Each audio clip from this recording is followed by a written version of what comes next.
नमस्कार दोस्तों, स्वागत है आपका। वक्त हो चुका है आज शाम की ताजा और बड़ी खबर जानने का। चलिए बढ़ते हैं पहली खबर की ओर। इस राज्य में अब नहीं रुकेंगी स्पेशल ट्रेन, जाने क्या है वजह। गोवा में कोविड-19 यानी कोरोना वायरस के मामलों में बढ़ोतरी को देखते हुए राज्य सरकार ने बड़ा ऐलान लिया है। गोवा के मुख्यमंत्री प्रमोद सावंत ने राज्य में स्पेशल ट्रेन के रुकने पर रोक लगा दी है। उनकी इस बात को रेलवे ने भी हरी झंडी दी है, यानी अब गोवा में जाने वाली ट्रेन राज्य में एंट्री नहीं कर पाएंगी। राज्य सरकार ने यह फैसला लगातार बढ़ रहे कोरोना मामले को देखते हुए लिया है। बता दें कि गोवा में कोरोना मरीजों की संख्या 38 तक पहुंच गई है। सोमवार को 11 और मामले सामने आए हैं। राज्य में ऐसे मरीजों की संख्या बढ़कर 38 हो गई है, जिसका अभी इलाज चल रहा है। कोविड-19 के नए मामलों में एक और मजदूर, एक महिला भी शामिल है। राज्य के स्वास्थ्य मंत्री विश्वजीत राणे ने बताया है कि नए मरीजों की रविवार को मुंबई में एक ट्रेन में गोवा पहुंचने के 9 लोग शामिल हैं। साथ ही इसमें यह महिला भी शामिल है जो अपनी कार में गोवा आई थी। महिला को बास्को में अलग रखा है। रविवार तक राज्य में ऐसे मरीजों की संख्या 26 थी जिनका इलाज चल रहा था, लेकिन अब इसमें 12 नए मामले जुड़ गए हैं और मरीजों की संख्या बढ़कर 38 हो गई है। स्वास्थ्य मंत्री विश्वजीत राणे ने कहा है कि अभी तक मुंबई गोवा ट्रेन में 12 यात्री कोरोना वायरस से संक्रमित पाए गए हैं। इसमें पहले दिल्ली तिरुवनंतपुरम विशेष इसी ट्रेन में शनिवार को गोवा की यात्रा करने वाले 6 यात्री संक्रमित पाए गए हैं। बता दें कि 1 मई को गोवा में ग्रीन जोन घोषित कर दिया गया था, जब राज्य से पहले मिले अभी 7 मरीज ठीक हो गए थे, लेकिन पिछले कुछ दिनों में मामलों की संख्या में बढ़ोतरी देखी गई है। बढ़ते हैं अगली खबर की ओर। लद्दाख में टकराव ले सकता है गंभीर मोड़, चीन की चालबाजी पर डोभाल की करीबी नजर। लद्दाख में भारत और चीन के सैनिक के बीच हुई टकराव को भले ही स्थानीय स्तर पर सुलझा दिया गया हो, लेकिन मामला पूरी तरह शांत नहीं हुआ है। चीन ने सीमा पर बड़े पैमाने पर सैनिक की तैनाती कर दी है। बड़ी तादाद में मोटर बोट भी तैनात किए हैं। सूत्रों ने हमारे सहयोगी अखबार इकोनॉमी टाइम्स को बताया है कि हालात पर भारत के शीर्ष नेतृत्व की करीबी नजर है। राष्ट्रीय सुरक्षा सलाहकार अजित डोभाल ने पूरी स्थिति पर नजर बनाए हुए हैं, हर एक गतिविधि की जानकारी ले रहे हैं। चीन का यह डर्टी गेम इस वक्त चल रहा है जब पूरी दुनिया कोरोना महामारी से जूझ रही है और इसमें निपटने लगी है। कोरोना वायरस चीन में पूरी दुनिया में फैला है, यह मांग जोर पकड़ रही है। वायरस के फैलने की अंतर्राष्ट्रीय जांच हो रही है। हजारों मौतों की जिम्मेदारी तय है। ऐसे में वक्त है कि चीन ने सिर्फ जगह जगह पर टकराव के जरिए इस मुद्दे से ध्यान भटका रहा है, बल्कि नेपाल में भी भारत के खिलाफ भड़का रहा है। माना जा रहा है कि लिपुलेख मामले में नेपाल को उकसाने में चीन का ही हाथ है। भारत चीन सीमा पर दोनों देशों के सैनिकों के बीच नोकझोंक टकराव आम बात है। सीमा पूरी तरह स्पष्ट नहीं है, इसलिए पेट्रोलिंग के दौरान जब भी दोनों देशों के सैनिक का आमना सामना होता है तो उसमें कभी हल्की तो कभी तीखी नोकझोंक देखने को मिलती है। लेकिन इस बार का टकराव गंभीर रूप से लेता जा रहा है। टकराव के बाद चीन के अपनी ओर से सैनिक का जमावड़ा बढ़ा दिया है। चीन के सैनिक इस हफ्ते उसी क्षेत्र में सैन्य अभ्यास कर रहे थे। उस सैन्य अभ्यास में इस्तेमाल हो रही भारी हथियारों, सैन्य साजो सामानों को भी चीन ने बॉर्डर पर तैनात कर दिया है। यह भी माना जा रहा है कि चीन सैनिकों ने पैगोगो में लेक के किनारे अपनी अपनी पोजीशन भी ले ली है।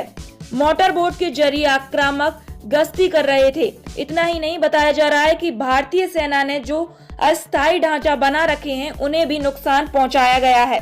सूत्रों ने बताया है कि चीन सैनिकों का संभावित निशाना दरबुक्सियो दौलत बेग ओल्डी रोड हो सकता है, जिसे भारत ने पिछले साल बनाया था। यह रोड सब सेक्टर नॉर्थ के लिए जीवन रेखा की तरह है। हालांकि चीन को किसी भी तरह की हिमाकत से रोकने के लिए भारत ने भी पर्याप्त संख्या में सैनिक की तैनाती की है। सूत्रों ने बताया है कि जमीनी स्थिति 1962 में जुदा है, जब चीनी सेना ज्यादा तादाद की वजह से बहुत भारी पड़ी थी।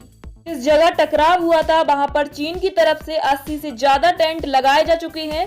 इसके अलावा चीन की तरफ से अस्थायी डिफेंसिव पोजीशन भी तैयार की गई है। ऐसा माना जा रहा है कि चीन के गलवान नदी के किनारे रीइंफोर्समेंट भी तैयार कर रहा है। बढ़ते हैं अगली खबर की ओर। NHAI में डिप्टी मैनेजर बनने का मौका, बिना परीक्षा मिलेगी सरकारी नौकरी। युवाओं के पास केंद्र सरकार की नौकरी पाने का अवसर है। सड़क परिवहन एवं राजमार्ग मंत्रालय के तहत भारतीय राष्ट्रीय राजमार्ग प्राधिकरण में वैकेंसी निकाली गई हैं। इसे बिना परीक्षा के ली जाएंगी। NHAI डिप्टी मैनेजर के कई पदों पर ये भर्तियां करने जा रहा है। इन पदों की नियुक्तियां पाने के उम्मीदवारों के केंद्र सरकार के 7वें वेतन आयोग के अनुसार सैलरी मिलेगी। पदों के साथ साथ जरूरी योग्यताएं, आवेदन की प्रक्रिया की पूरी जानकारी दी जा रही है। इसमें 20 पद सामान्य श्रेणी के लिए हैं। इसके अलावा OBC सेंट्रल लिस्ट के लिए 15 पद हैं, SC के लिए 6 पद हैं, ST के लिए 4 पद हैं और EWS के लिए 3 पद हैं। आरक्षित हैं। दिव्यांगों के लिए भी आरक्षण है। इन पदों के लिए ऐसे उम्मीदवारों की जरूरत है जिन्हें इंजीनियरिंग की पढ़ाई की हो और NHAI ने मान्यता प्राप्त BV में सिविल इंजीनियर में डिग्री मांगी है। सिविल इंजीनियर की गेट स्कोर के आधार पर सीधी भर्ती मिलेगी। अधिकतम उम्र 30 साल रखी गई है। आरक्षित वर्गों ने नियमानुसार छूट का लाभ मिलेगा। आयु की गणना 15 जून 2020 तक की जाएगी। इस वैकेंसी के लिए आवेदन प्रक्रिया ऑनलाइन माध्यम से पूरी की जाएगी। ऑनलाइन आवेदन की शुरुआत 16 मई 2020 से हो चुकी है। आवेदन की अंतिम तारीख 15 जून 2020 है। बढ़ते हैं अगली खबर की ओर। अम्फान में भारी तबाही की आशंका, बैठक पर प्रधान मोदी ने दिया हर संभव मदद का भरोसा। बंगाल की खाड़ी में उठा चक्रवात अम्फान अब सुपर साइक्लोन में बदल चुका है और तेज रफ्तार से पश्चिम बंगाल और उड़ीसा की तरफ बढ़ रहा है। इसके बुधवार को तट से टकराने का अनुमान है। इस तूफान के कारण इन दो राज्यों में भारी तबाही की आशंका है।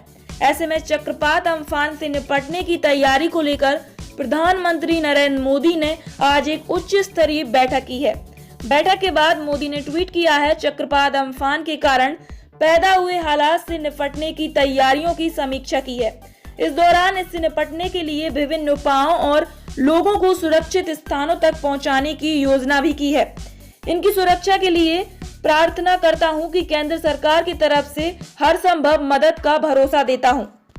मोदी ने इस बात को कहा है। इस बीच NDRF के प्रमुख SN प्रधान ने कहा है कि अम्फान पर सुपर साइक्लोन में बदल चुका है और गंभीर मामला है।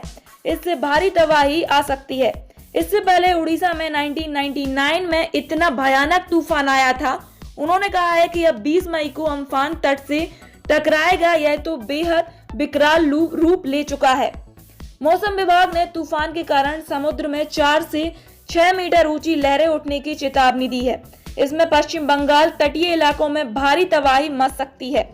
राज्य में पश्चिमी मिदनापुर, दक्षिण और उत्तर 24 परगना, हावड़ा, हुगली और कोलकाता में इससे बुरी तरह प्रभावित हो सकता है। मौसम विभाग के मुताबिक अम्फान सुपर साइक्लोन में बदल चुका है और यह 20 मई को गंभीर चक्रवाती तूफान के रूप में पश्चिम बंगाल और बांग्लादेश के तट को पार कर सकता है। उड़ीसा के गजपतिपुरी, गंजाम, जगत सिंहपुर और केंद्रपाड़ा में भारी बारिश की चेतावनी जारी कर दी है। कल बालासोर, भद्रक, जाजपुर, मयूरभंज, खुर्जा और कटक में बारिश में तेजी आ सकती है। मौसम विभाग ने कहा है कि चक्रवात में तटीय उड़ीसा और पश्चिम बंगाल में गंगा में लगने वाले क्षेत्र में तेज हवाओं के साथ भारी बारिश होगी। उड़ीसा सरकार जहां संवेदनशील इलाकों में रह रही है, 11 लाख लोग निकालने की तैयारी कर रहा है। यह पश्चिमी बंगाल सरकार की तटीय जिलों के लिए अलर्ट जारी किया है और राहत टीमें भेजी हैं। तूफान अम्फान में खतरे को देखते हुए रेलवे ने भुवनेश्वर में दिल्ली और दिल्ली से भुवनेश्वर रूट पर चलने वाली स्पेशल ट्रेन की रूट में बदलाव किया है। बढ़ते हैं अगली खबर की ओर। 1 जून से दौड़ेंगी 200 बिना AC वाली ट्रेन। 7 दिन पहले शुरू हो सकती है बुकिंग। जाने कैसे होगी टिकट बुक। कोरोना वायरस संकट के चलते देश भर में लागू लॉकडाउन के बीच भारतीय रेलवे ने 1 जून से 200 नॉन AC ट्रेन चलाने की घोषणा करके लोगों को राहत दी है। रेलवे ने मंगलवार इसकी सूचना दी है। नए नियम के मुताबिक इन ट्रेनों के लिए 7 दिन पहले टिकट बुक करा सकते हैं। हालांकि रेलवे ने अभी इसके लिए तारीख की घोषणा नहीं की है, लेकिन माना जा रहा है कि 7 दिन पहले इसके लिए टिकट बुक की जा सकती है। इन ट्रेनों की टिकट बुकिंग केवल ऑनलाइन IRCTC की वेबसाइट पर ऐप के जरिए करवा सकते हैं। इन ट्रेनों के लिए कोई भी सफर कर सकता है। इसमें जनरल बोगी नहीं होगी। ये स्पेशल ट्रेनों की नॉन एसी ट्रेन है। इन ट्रेनों में उन्हीं नियमों का पालन करना होगा जो फिलहाल विशेष ट्रेनों के लिए लागू है। स्क्रीनिंग की जाएगी और इसके साथ यात्रियों को सोशल डिस्टेंसिंग के नियमों का अनुपालन करना होगा। समय से पहले स्टेशन पहुंचना होगा और एंट्री और एग्जिट गेट अलग अलग होंगे।